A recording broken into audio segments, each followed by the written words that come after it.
Hi అందరికీ. ఈరోజు simple and హెల్తీగా చోలే కర్రీ ఎలా చేయాలో మంచి గ్రేవీతో, ఇది రైస్లోనైనా ఎస్పెషల్ పూరీలోకి అయితే చాలా బాగుంటుంది. ఎలా చేయాలో చూసేద్దాం. 1 స్పూన్ పల్లీలు, 1 స్పూన్ ధనియాలు, స్పైసెస్ అన్నీ స్పైసెస్ ఒక్కొక్కటిగా దాల్చిన ఇలాచాలు ఒక్కొక్కటిగా వేసుకోండి. ఒక 1 స్పూన్ నువ్వులు అలా వేసుకొని మంచిగా రోస్ట్ చేసేసి పక్కన పెట్టేసుకోండి. అదే ప్యాన్లో కొంచెం ఆయిల్, ఒక 2 నార్మల్ అంటే మీడియం సైజు ఆనియన్, పచ్చిమిర్చి, కరివేపాకు. ఆనియన్ మగ్గిన తర్వాతకి పండువి ఒక 2 టమాటా తీసుకోండి. మెంతి కూర వేసుకున్నాను, పెద్దది మెంతెన్ బాగుంటుంది. మెంతి కూర, ఇది పాలకూర అయినా బాగుంటుంది. ఆకుకూరలు తినకుంటే ఈ కాంబినేషన్తో చేయండి. కొంచెం సాల్ట్, పసుపు, అల్లం వెల్లుల్లి పేస్ట్ మంచిగా మగ్గిన తర్వాతకి నేను ఆల్రెడీ కుక్కర్లో బాయిల్ చేసేసుకున్నాను. 3 విజిల్స్ వేసి మంచిగా ఓవర్ నైట్ సోక్ చేశాను. ఉడికిపోయిన చోలే కూడా వేసుకోండి.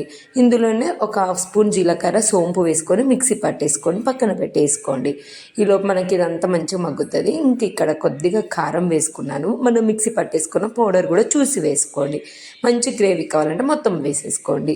ఏం స్పైసెస్ ఎక్కువ స్పైసీ ఏమి ఉండదు, పిల్లలు తినేలాగే ఉంటుంది. నెక్స్ట్ మనం ఉడికించుకున్నాం కదా చోలే, అదే వాటర్ ఇందులో గ్రేవీలాగా వాడాను. మీకు ఎంత గ్రేవీలాగా కావాలో అంత వాటర్ యాడ్ చేసుకొని లిడ్ పెట్టేసి ఒక 2-3 మినిట్స్ లేదంటే 5 మినిట్స్ ఉంచండి. మంచి గ్రేవీ వస్తుంది. వేడి వేడి రైస్, చపాతీ, పుల్కా, ఎస్పెషల్ పూరిలో చాలా బాగుంటుందండి.